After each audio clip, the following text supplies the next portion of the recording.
It's 3 p.m. on a Sunday here in Korea. Live from Seoul, I'm Conn-young.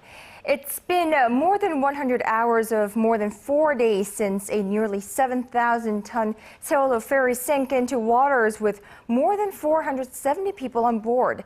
Now, 56 have been confirmed dead so far. Nearly 250 remain unaccounted for. Search and rescue operations have continued for the last 4 days, but with really little results as no survivors have been found since. Rescue teams retrieved more bodies from inside the hull overnight and early this Sunday morning here in Korea. Unfortunately, it looks like we can expect the death toll to increase even more in the coming hours and days. Now, two of Arirang's correspondents are down at Paengmok-hang harbor, which is just 20 kilometers from where the Sewol-ho ferry capsized and the focal point of search and rescue operations. Our Conn-young and Arirang joins us live from there.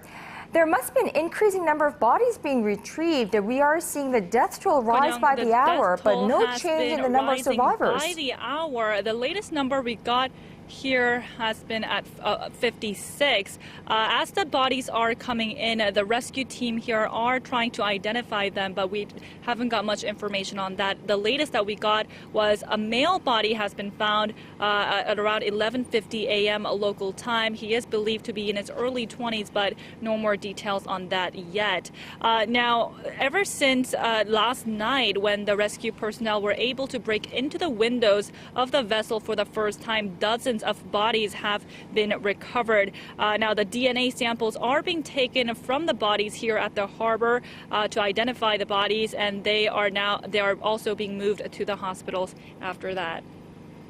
And unfortunately, there has been sad news that a Navy soldier had hurt his head during rescue operations on a Navy vessel. Unfortunately, the 21-year-old Navy sergeant died after being transported to Halla Hospital on Jeju-do Island.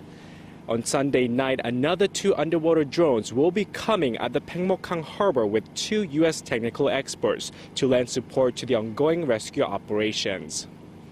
Right, rescue operations continue here at the Paengmok-hang harbor. 5 guidelines have been installed on the vessel.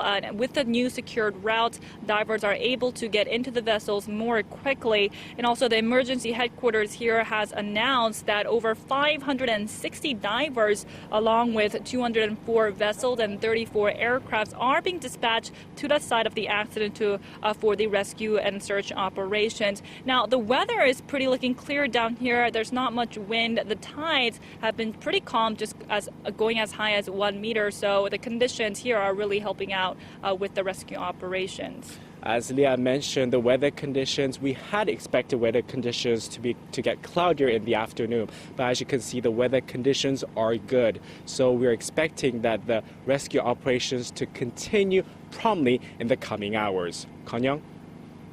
All right, we are all holding out hope for some good news, which has been so hard to come by in recent days, really, here in Korea. Our Conn-young and Arirang reporting live from Paengmok-hang harbor nearby the ferry disaster site. And the government continues its efforts to assist the victims and family members affected by this accident. Prime Minister Chung Hong-won is presiding over a ministerial-level meeting that started at about 2 p.m. Korea time. That's about an hour ago down there nearby Jindo. Our Hyung-kyung joins us live from the news center. Hyung-kyung, what is the latest? Well, Conn-young, earlier in the day, Presidential Office spokesman Min Kyung-wook told reporters that President Park Geun-hye will likely approve declaring Ansan in the Gyeonggi-do province near Seoul and Jindo Island in the southwestern Jeollanam-do province as special disaster zones. Danwon High School, where most of the student passengers on the ferry were from, is located in Ansan, and Jindo Island is where the Paengmok-hang harbor, of course, is the nearest harbor from the sunken ferry is. Now, once President Park gives the green light, which could come as early as later today, then the government can provide funds to the rescue and search operations and give financial assistance to the victims and their families, as well as those that are still waiting for their loved ones to return. Right, Hyun-gyung, as we heard earlier, rescue efforts continue with the number of bodies found going up at a faster pace than ever. The emergency response team briefed reporters earlier this morning. Now, anything worth noting there? Well, Coast Guard official Kom-young explained where the rescue team has set up what are called guidelines, and as our Lian mentioned, there are lines linking the sunken ferry and the rescue vessel. Divers hang on to these guidelines and use them to get to the ferry. And Ko says the rescuers have set up multiple guidelines. Take a listen. The guideline is set up on the side in the middle part of the vessel. It's where the window through which 3 bodies were spotted early Saturday morning. There are 2 more at the front of the vessel, and there is another one. We are not sure where exactly the location is for that one. The guidelines are connected. The guidelines are connected from the surface of the rescue vessel all the way down to the sunken ferry. So rescuers can use these to get to the vessel and then either travel inside or go to other parts of the sunken ferry. And as our Lian and Myung-gil reported from the Paengmok-hang harbor, multiple entrance points into the vessel have been established since late last night. So the rescue operations are speeding up a bit compared to the past couple of days. And most of the bodies recovered so far are said to have been found on the 3rd and 4th floors of the ferry, or where the cabins are located. And rescuers are attempting to reach inside other areas of the ship. For example, the cafeteria, where they think a lot of passengers were when the ferry sank. Conn-young? Right, and this nation still holds out hope for a miracle to happen and find more survivors from there. All right, thank you, Hyun-gyung, for that. We'll check back in with you in our later newscast. Now, many of these families of the missing have been camping out in the Jindo Indoor Auditorium nearby the accident site since Wednesday. And let's go live to our Kwon So-ah. She has been with them for the last couple of days as well. So what is new on the situation there? Well, Conn-young, Prime Minister Chung Hong-won was scheduled to talk with the families of the missing ones here at the Jindo Indoor Auditorium.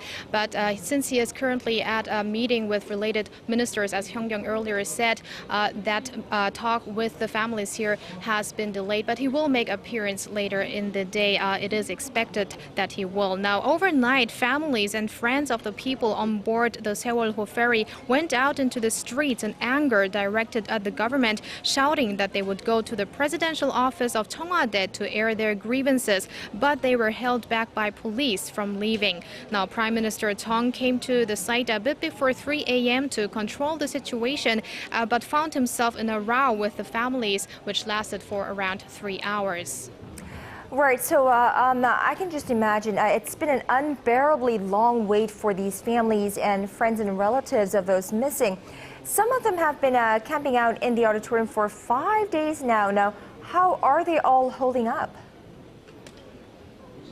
Well, Conn-young, the families must have gone through tons of emotions. It seems like many of them are now too exhausted to even shed tears. Now, I see them just blankly staring at the 2 screens, the screens that show the rescue operations and also the news, and as well as the descriptions of the recovered body, including their gender, height, clothing, shoes, and other features which are being provided to them as well. Now, news of the rising death toll has led to more crying and to some passing out, and I saw some being rushed out on stretchers. Now, medical personnel are on 24-hour standby here in what is a very tense and agonizing environment. Conn-young? And understandably so. All right, thank you, So-ah. That was our Kwon So-ah reporting live from the Jindo Indoor Auditorium, where families of the missing have been waiting for their loved ones to return for 5 days now. Now, and those families have been angry and in despair over the slow process of the search and rescue operations, and those rescue teams had hoped to use underwater vehicles to help locate victims of the Seoul disaster, but strong tidal currents and limited visibility have made that very difficult. Our Park Ji-won tells us more about some of the devices divers could use to assist their efforts. This is remotely operated underwater vehicle called the Hemire, developed by the Korea Institute of Ocean Science and Technology. This unmanned vehicle can dive up to 6,000 meters to the bottom in the sea and move at a speed of about 2.8 kilometers per hour. This multifunctional deep submergence vehicle is equipped with robotic arms, a diverse set of measuring instruments, and an underwater camera. Some question whether this state-of-the-art unmanned underwater vehicle can provide any help in the ongoing rescue operations of the Sewol-ho ferry. However, experts say the vehicle was developed for the purpose of deep-sea exploration, where currents are not very strong. The tidal current speeds near the Seoul accident site are about 8 kilometers per hour. The propulsion of the underwater vehicle needs to be at least twice that. Another piece of equipment that could help is this so-called diving bell, which provides an air pocket where divers can breathe. Deployed near divers, it can lengthen the amount of time they can stay underwater. Divers now have to wait for the currents to stop because strong tidal currents have been hampering their operations. This can be a shelter for divers, and divers can continue dives for 20 hours. The establishment of systemic technology support by revamping remotely controlled submergence vehicles and innovative diving technology is ever the more urgent to save lives during maritime disasters. Park Ji-won, Arirang News.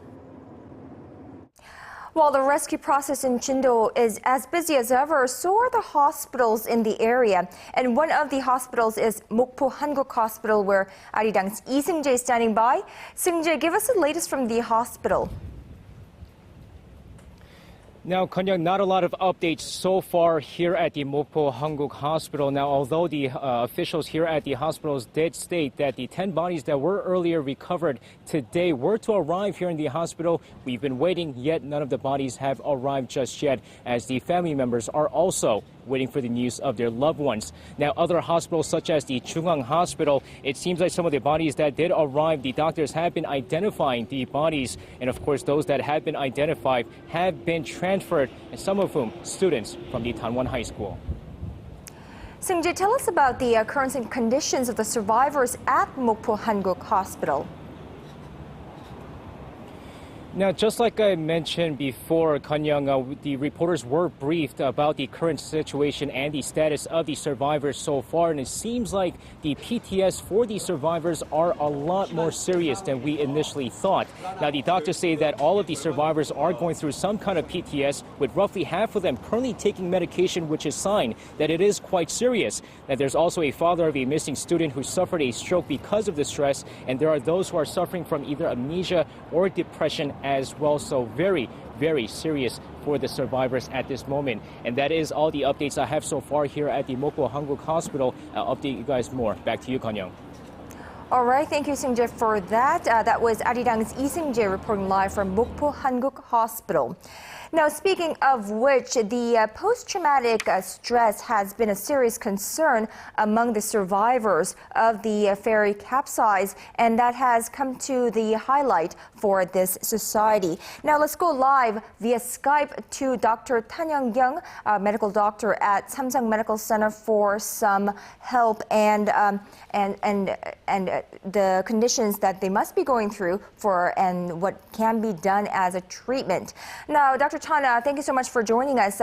First of all, these survivors, most of them are teenagers in high school, and there must be a lot going on through their mind, having gone through this traumatic experience. What do we need to be on the lookout for, and what needs to be done for them? Fortunately, teenagers, young children are quite resilient, and so the chances of them recuperating from this traumatic event, the chances are quite high. What we need to be on the lookout for are symptoms of severe depression and anxiety.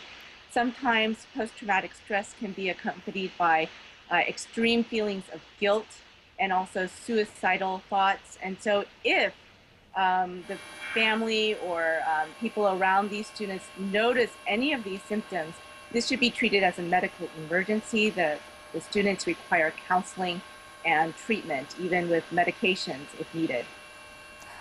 Dr. Tan, let's also talk about the family members of those missing. Now, they have been camping out at the Jindo Indoor Auditorium for 5 days now. And of course, they are undergoing a lot of stress, a lot of despair, sadness, anger, and whatnot. And their physical as well as psychological health have become a concern for us as well. What should be done for the family members? The family members can also experience post-traumatic stress. It is extremely draining on the body and also on the psyche for what they're going through. And so they need to be supported. They need to be supported by professional counselors and psychologists, psychiatrists. They need the support of their family members, relatives, and friends.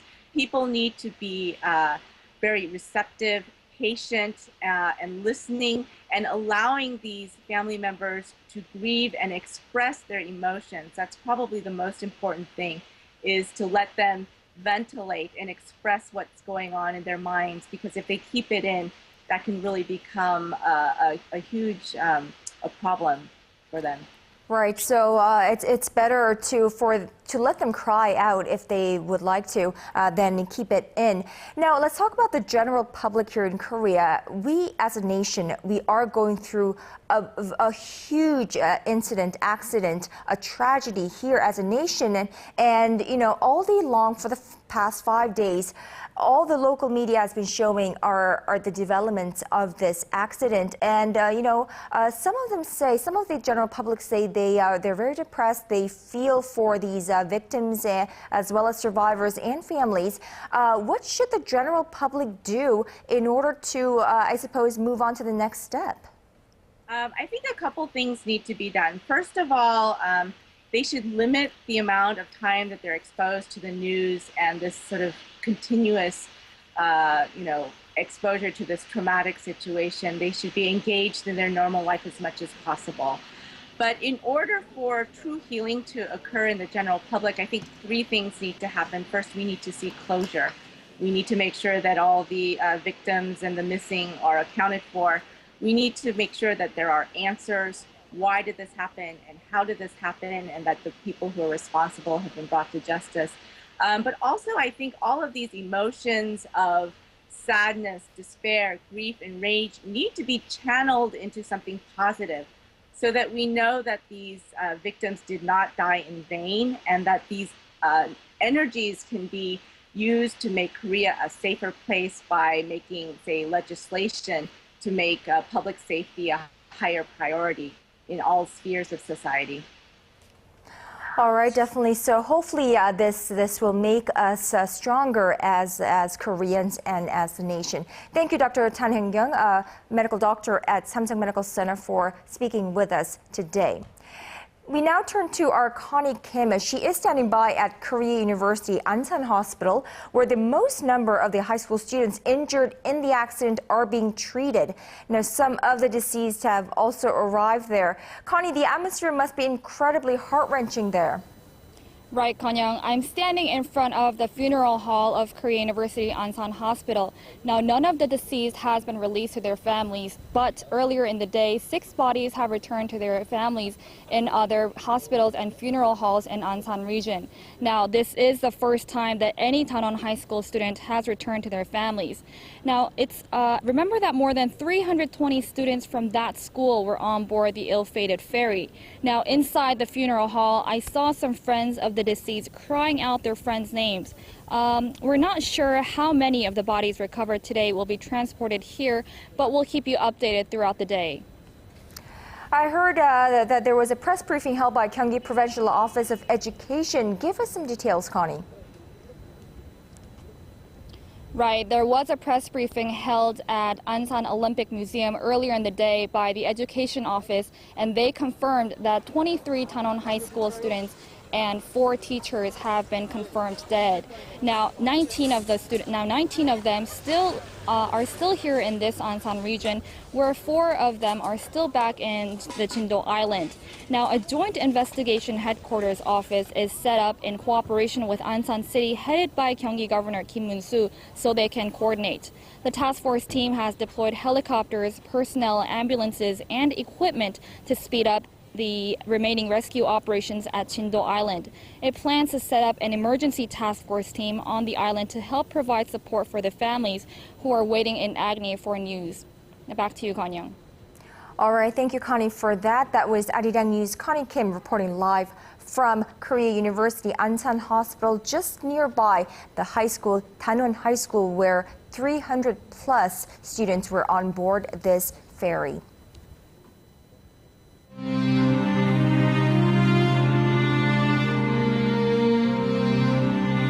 우리도 너희를 포기하지 않을 테니까 너희도 절대 포기하지 마.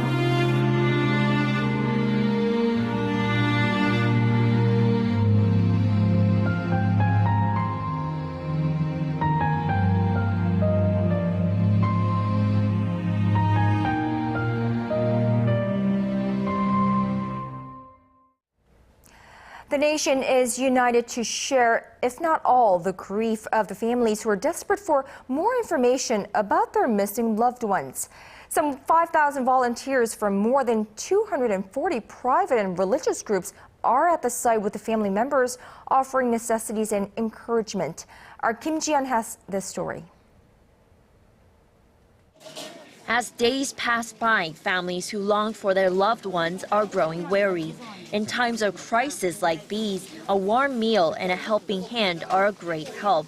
Volunteers from various relief organizations came to Jindo Island, where the sunken ferry is located and where family members are gathered to find more about their missing family members. A lot of families came rushing to site when they heard about the ferry incident. So we're trying to provide necessities while they wait to hear news of their loved ones. The health of the families is deteriorating as time goes by, as rescue operations are further being delayed. Medicine and medical supplies are running short. We'll provide medicine and medical supplies until the crisis recedes. We're planning to have a fundraiser so that we can keep renewing the supplies. The nation is being united in times of crisis. Kim Ji-yeon, Arirang News. The thoughts and prayers are not only coming from Korea. The hope for a miracle knows no borders.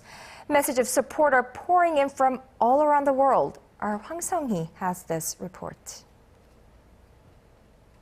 Please join me in praying for the victims of the ferry disaster in Korea and their families. This is what Pope Francis posted on his Twitter account this weekend. The Pope is due to visit Korea in August, becoming the first head of the Catholic Church to make the trip in 25 years. Pope Francis is just one of countless people who are grieving for the victims of the capsized Sewol-ho ferry around the globe. English Premier League football club Manchester United tweeted that, "Our thoughts are with everybody affected by the ferry disaster in South Korea." Arsenal defender Per Mertesacker tweeted, "My compassion to the families and people in Korea being affected from the Sewol accident," adding in Korean that he prays for a miracle. Ahead of her Korea tour next week, British singer Connie Talbot tweeted, "She's leaving for Korea at such a sad time," and said profits from the concert will be directed towards the ferry accident. Over in the Thai capital of Bangkok, at a prayer event hosted by Nation TV, citizens flagged banners and signs with words of condolences and support for the Korean victims. On the other side of the globe in downtown Boston, Korean students from Harvard University, the Massachusetts Institute of Technology, and Boston University prayed for the safe rescue of all that were aboard the Sewol-ho ferry. Hwang Sung-hee, Arirang News.